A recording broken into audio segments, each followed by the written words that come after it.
So I didn't see my first Amazon warehouse until last year when I was driving across country. Um, so if you've never seen one, here's an Amazon fulfillment center. It's like crazy big.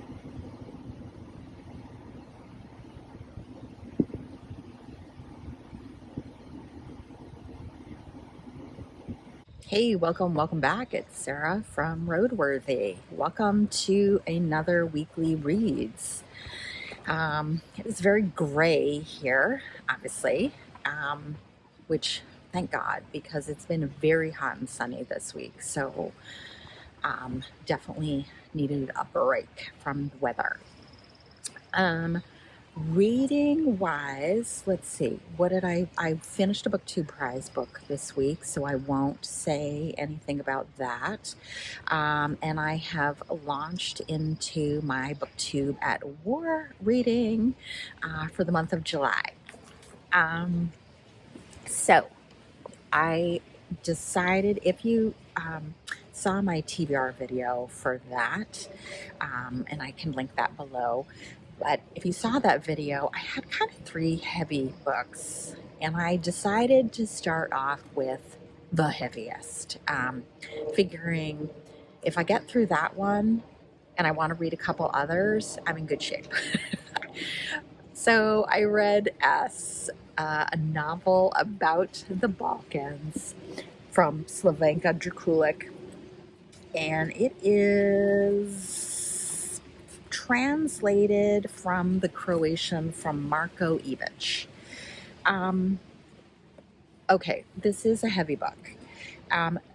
So thankfully no spoilers here, because really the whole plot is set up in like the first 2 pages. This book opens with S giving birth to a baby in Stockholm. And it's very clear that, she's very clear that she has been raped multiple times from multiple men, and this pregnancy is a result of that experience. So this is 200-ish. Yeah, exactly. 201 pages. 200-page book of charting S's experience as, from when she is taken captive from her apartment through being in a women's camp to being a refugee in Sweden. This book, for me, 5 stars. And let me explain why. I think it's very easy for a book like this to be emotionally impactful, right? It's like a lot of Holocaust literature, right? Like, how could you not be emotionally moved? And the other thing too is I think it's very easy for a book like this to be, as Freddie described, I'm stealing your expression, Freddie, as a trauma conga line. That it's just a simple resuscitation of horrible experiences that happened to us. And what I think is so great about this book is really Drukulic goes through these experiences and really gives S's perspective on the experience, or her reflections. And it's nuanced, and it's not always very positive, in the sense that sometimes those reflections do not reflect well on us as a person. So for example, again, this book opens with her giving birth, and she talks about her baby as a creature, a burden, a cancer, a parasite. So some clearly very unmotherly thoughts. One of the things that comes up repeatedly in this book is dehumanization. Obviously, S dehumanizes her own baby, but obviously S herself is dehumanized from her experiences as being a victim of rape in the women's camp. But she also talks about how she is dehumanizing the male perpetrators. Um,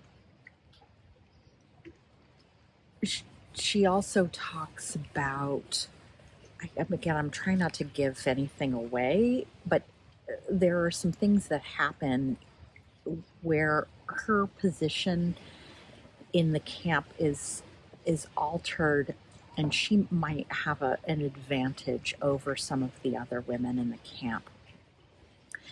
And as she reflects on that, she talks about, am I now complicit in what's happening here? Am I still a victim? Am I less of a victim? Talking about her selfishness in, again, taking actions to give herself a survival advantage over some of the other women.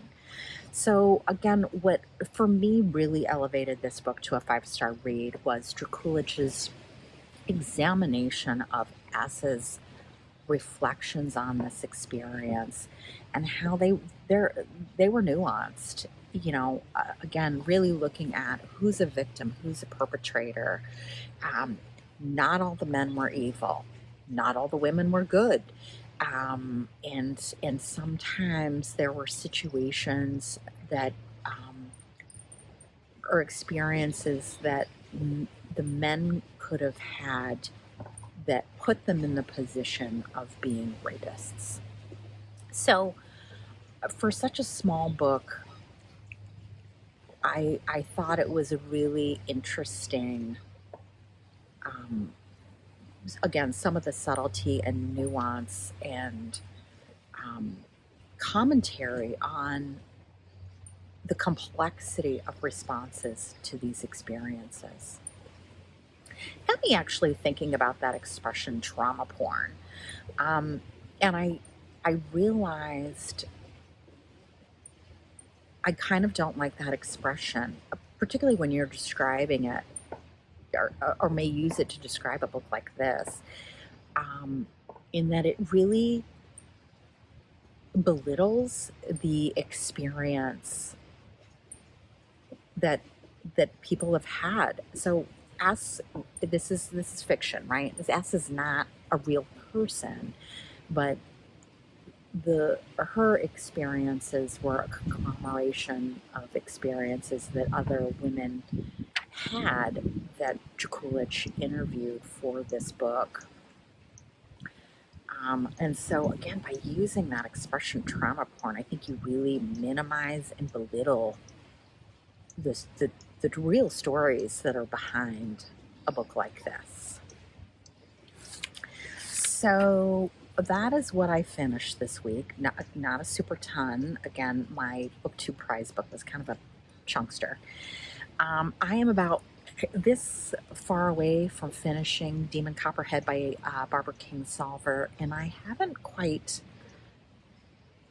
I don't think my feelings about the book are going to change, but I haven't pulled my feelings together yet. So I'm going to hold off talking about that. That's what I am listening to in audio. I picked up, after S, I needed something a little, light. So I picked up Big Swiss by Jen Began. This book I feel like is having a moment on social media. And it is definitely quirky and on the lighter side of things. So it's the perfect thing to be reading after us. If you are not familiar with Big Swiss, this is about a young woman, Greta, who is a transcriptionist for a man who is a sex therapist and relationship counselor. And she becomes obsessed with one of his patients who she calls Big Swiss. You know, she's a little quirky and inappropriate.